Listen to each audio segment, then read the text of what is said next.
I'm going to share some tips with you on setting up your guitar. In this example, for these examples, I'm going to use a bass guitar. The main reason for that is that this bass guitar is not set up very well, in my opinion, and I think I can set it up better with a little bit of time and a little bit of adjustment. And my other guitars are actually set up as I like them, so I can't really make any improvements on them, and I can't really show you how to do it because they are as I want them at the minute without unadjusting them and then trying to set them back.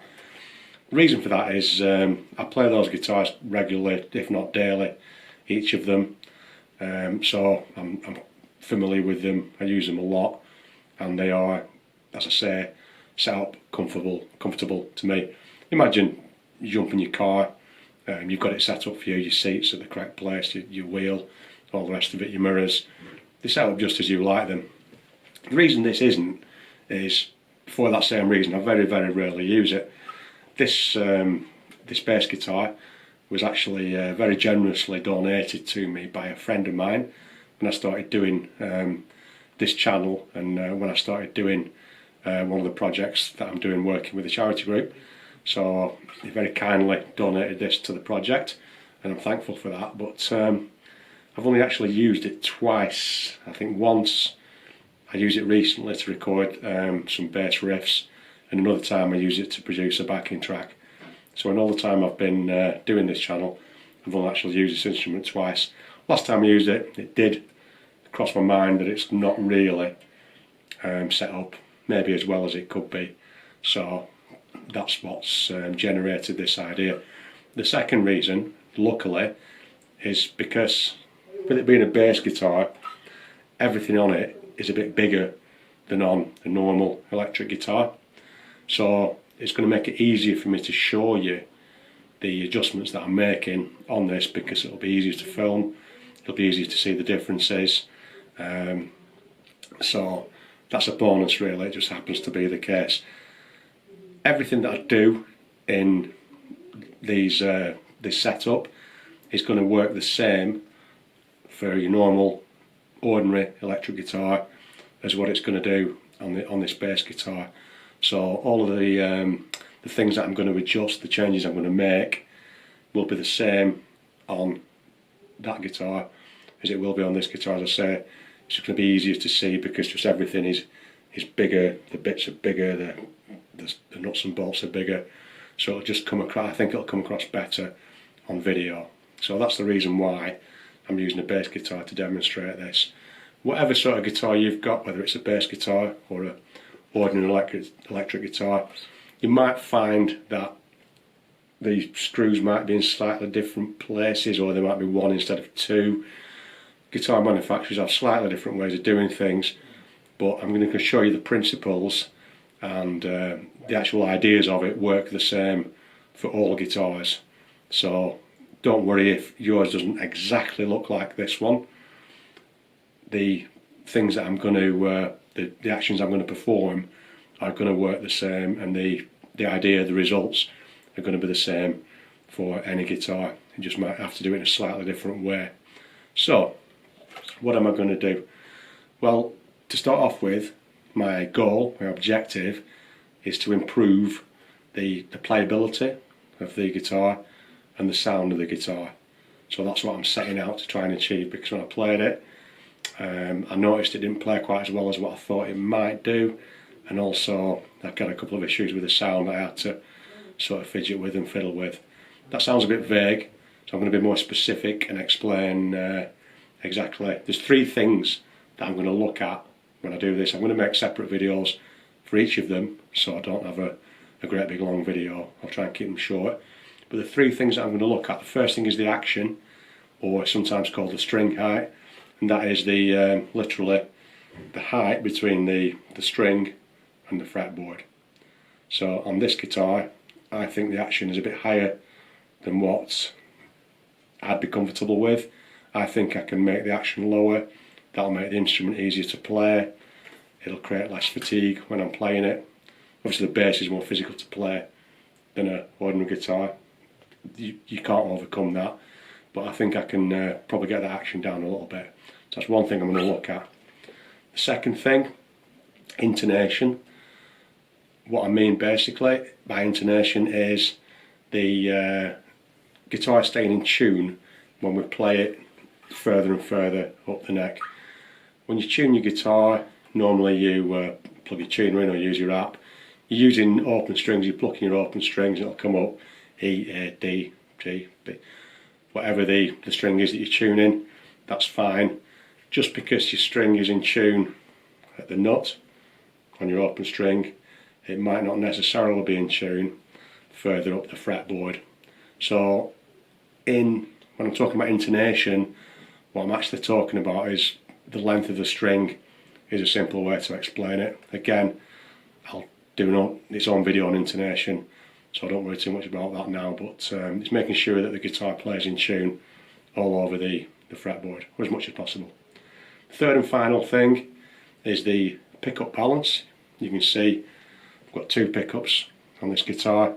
I've had a look at a bass guitar in a previous video, but this one's got two pickups. Just like my other guitars, one's got 2, one's got 3, and those is a switch to change between the pickups. This doesn't have a switch. It's got a selection of knobs. 2 of the knobs are volume control, so I can, you know, alternate between one pickup being at full volume, the other off, vice versa, the other one at full, the first one off, or I can blend between the 2. I noticed that one of the pickups seemed to be set quite alright, the sound was okay, but then the other one, when I changed over to the other pickup, it was quite a bit louder, and it was causing my recording to distort and sound a bit muddy. So what I really want to do is to have the pickups quite evenly set, so that when I change between the 2, they've got a consistent volume level, so that one isn't louder than the other. So those are the 3 things that I'm going to have a look at when I try and make improvements to the setup of this guitar. Now, I'm not a guitar technician, I'm not a luthier, I'm not an expert on working on guitars, but over the years I've learned to try and look after my own guitars as best I can. The good news for you is that probably you're not a guitar technician, so if I can do it with the techniques and tricks or tips that I've learned, then hopefully you can do it with some of the ideas that I'm going to share with you. And obviously do more research as well, have a look at examples on your particular guitar. But generally speaking, before I sign off and get into the 3 specific videos about those 3 things I'm going to improve, there's a few general tips that I would say are going to be important for you before you even start working on your own guitar. Now, what I'm going to do, I'm adjusting the guitar, I'm not modifying the guitar in any way. So I'm not going to be carving bits out of it, I'm not going to be cutting anything. Behind there's electronics. I'm not going in there, I'm not going to be soldering things apart and joining them back together or anything like that. All I'm going to be doing is turning some screws, nuts and bolts and things like that, just to move things a little bit around and make basic adjustments. So everything I'm going to do is not harmful, it's not going to damage your guitar, and it's completely reversible. So if you don't like, or if I don't like the changes I've made, I can easily change it back to how it was before. There's probably 4 things I would say that you might want to be aware of before you start doing anything. First thing is make sure you know what you're doing. That's the know-how aspect of it. I'm going to try and share that with you. As mentioned previously, it might be slightly different the way things are arranged on your guitar, but the principle of it's going to be the same. But before you just start randomly turning screws and moving stuff, it's quite important to understand the reason why you're doing it. So even if your guitar is a bit different, I'm hoping that when I've done my videos, you'll understand what I'm trying to achieve and the reason behind it. So that's the first thing. The second thing is, make sure you're confident doing it.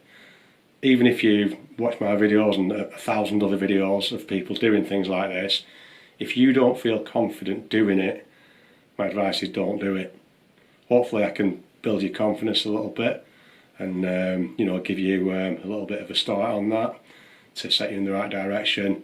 But if you're terrified about the idea that something's going to go wrong, or it's going to snap, or it's going to break, or something like that. And if you're going into it with that kind of a mindset, perhaps don't do it. Maybe get some advice off someone, or in worst case scenario, if you're not happy with your instrument, take it into a shop or a technician. Only do this if you're happy and confident. As I say, you're not going to damage anything if you're careful and you follow the advice that I'm giving you. Disclaimer, I'm not going to be liable for anything you do damage. Although I'll give you the information, I can't control what you're actually doing, so please don't blame me. I'll do my best for you. Thirdly, you're going to need a couple of tools. In this case, I'm going to need a screwdriver, a crosshead screwdriver, and an Allen key, sometimes called a hex key.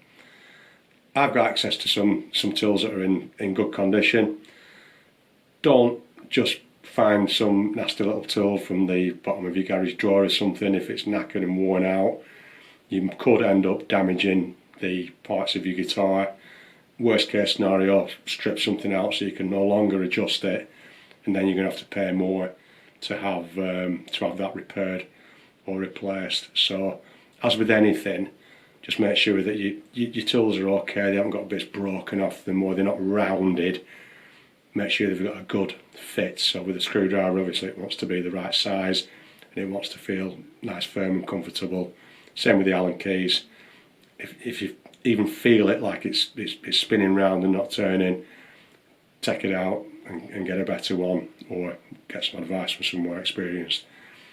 Probably the only way you can cause damage is by using worn out tools, or if the guitar's already been damaged, but other than that, it should be fine. Finally, I've said that what I'm going to be doing is exclusively just turning nuts and bolts in and out to change settings.